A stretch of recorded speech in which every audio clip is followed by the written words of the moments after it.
Imaginons une scène. Tu te réveilles à l'aube, non pas dans un lit chaud et douillet, mais sur un tas de paille qui pue le moisi et l'urine. Tes vêtements ne sont que des haillons.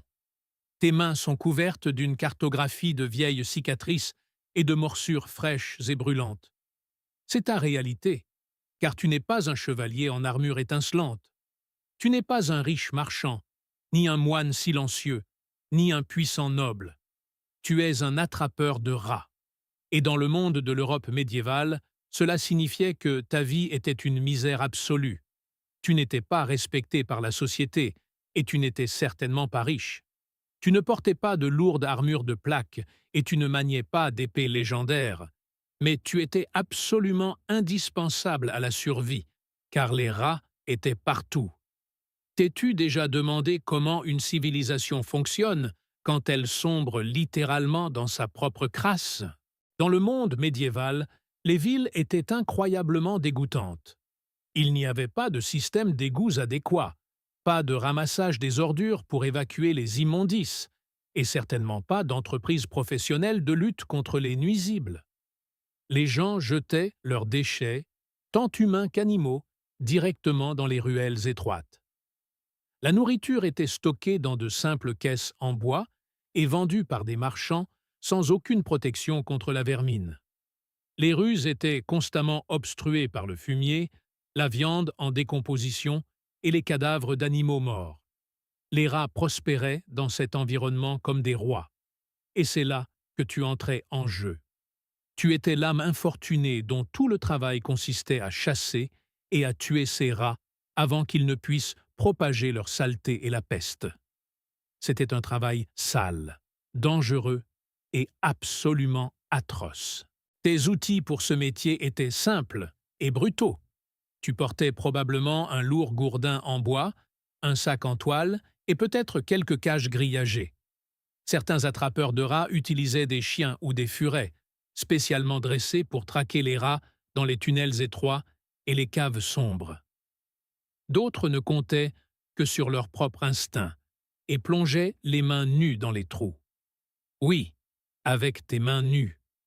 Tu passais tes journées à ramper dans des espaces sombres et exigus, des greniers, des caves humides, des granges, des entrepôts alimentaires, des tavernes et même des tombes ouvertes, à la recherche de ces petits monstres couineurs qui filaient partout.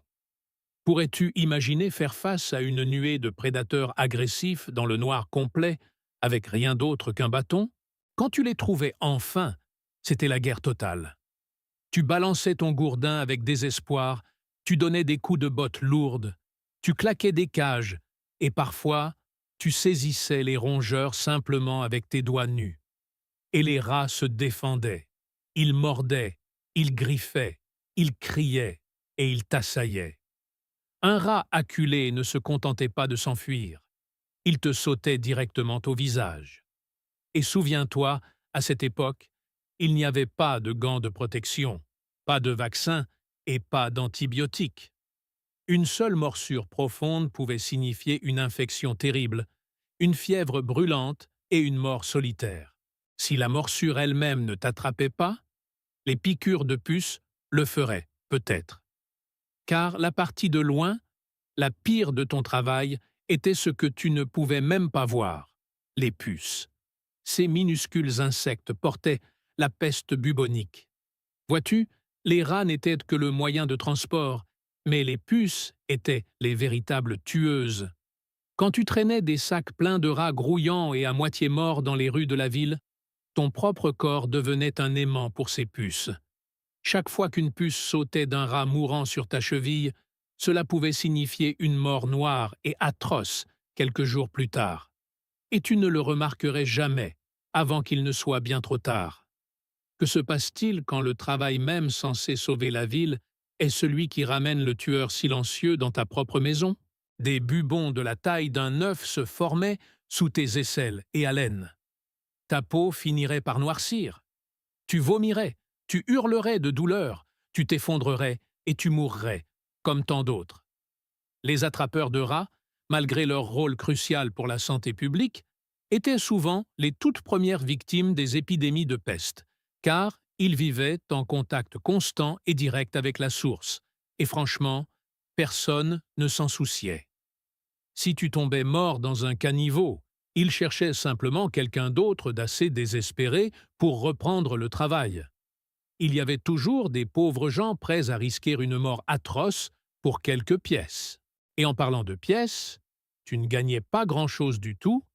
Être un attrapeur de rats n'a jamais été un chemin vers la richesse.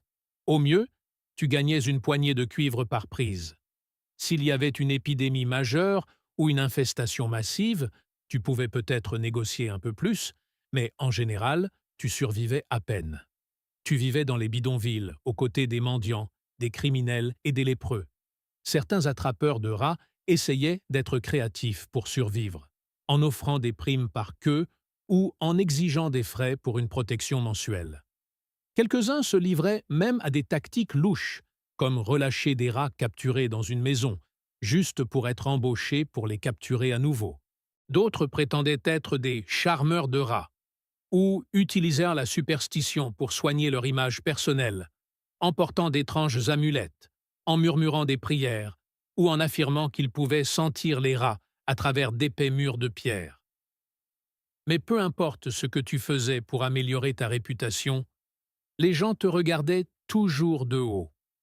Tu étais considéré comme sale, bizarre et maudit. Les parents avertissaient leurs enfants de ne jamais te parler. Les prêtres prêchaient en chair que ton travail était vil, impie et peut-être même démoniaque. Même les tavernes locales hésitaient à te servir, car personne ne voulait boire à côté du type qui venait de traîner un sac de nuisibles morts trempé de sang. Est-ce qu'une somme d'argent quelconque vaut la peine d'être traité comme un monstre par les personnes mêmes que tu essaies de protéger?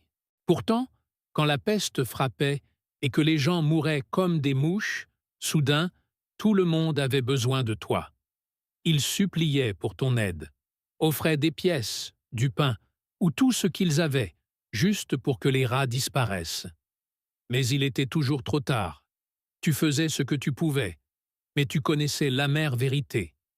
Tu ne pouvais pas arrêter la mort noire avec un gourdin en bois et une cage. Tu n'étais qu'un pansement sur une blessure béante et mortelle. Et même alors, quand la panique retombait enfin, on te rejetait de nouveau. On te renvoyait dans l'ombre et dans la crasse. Ta maison n'était pas beaucoup mieux que la rue. Tu vivais probablement dans une cabane d'une seule pièce que tu partageais avec d'autres marginaux, des bourreaux, des tanneurs et peut-être même des fossoyeurs. Il n'y avait pas de fenêtre et pas d'eau propre, juste une natte de paille et un seau. Tu t'endormais chaque nuit avec la même odeur écœurante dans le nez, du sang, du moisi et de la pourriture. Et les rats se fichaient que tu sois l'attrapeur de rats.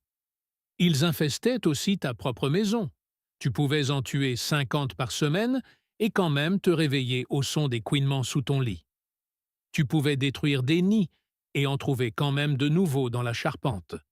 Tu n'avais jamais fini et tu n'étais jamais en sécurité. Tu étais piégé dans un métier qui te poursuivait jusque chez toi comme une malédiction. Certains attrapeurs de rats se mettaient à boire lourdement pour oublier. D'autres se réfugiaient dans des prières désespérées. Certains perdaient complètement la raison, murmurant à propos de rats vivant dans les murs, même quand il n'y en avait pas. Car être un attrapeur de rats ne ruinait pas seulement ton corps, cela brisait ton esprit. La paranoïa constante, la solitude écrasante et le fait de savoir que les gens ne te toléraient que parce qu'ils craignaient ceux qui te suivaient. Cela te consumait jusqu'à l'os. Et voici le piège. Les rats revenaient toujours. Peu importe combien tu en attrapais, peu importe à quel point tu étais doué dans ton travail, la crasse, la pauvreté et le chaos de la ville les faisaient toujours revenir. Tu ne résolvais pas le problème, tu ne faisais que retarder l'inévitable. Alors pourquoi le faire? Pour certains, c'était le seul travail disponible pour ne pas mourir de faim. Pour d'autres, c'était une sinistre tradition transmise par des pères qui l'avaient faite eux aussi. Et pour quelques âmes étranges, c'était une vocation, une sombre fierté de se tenir entre les hommes et la peste. une sorte de martyr peut-être. Pourtant, pour la plupart, c'était de la survie et rien de plus. Être un attrapeur de rats médiéval signifiait ramper dans la crasse, lutter contre des maladies mortelles, être mordu, griffé, brûlé, évité et finalement oublié. Tu étais pauvre, détesté, et tu mourrais probablement jeune. Tu n'avais pas d'armure, pas de gloire et pas d'héritage à laisser derrière toi.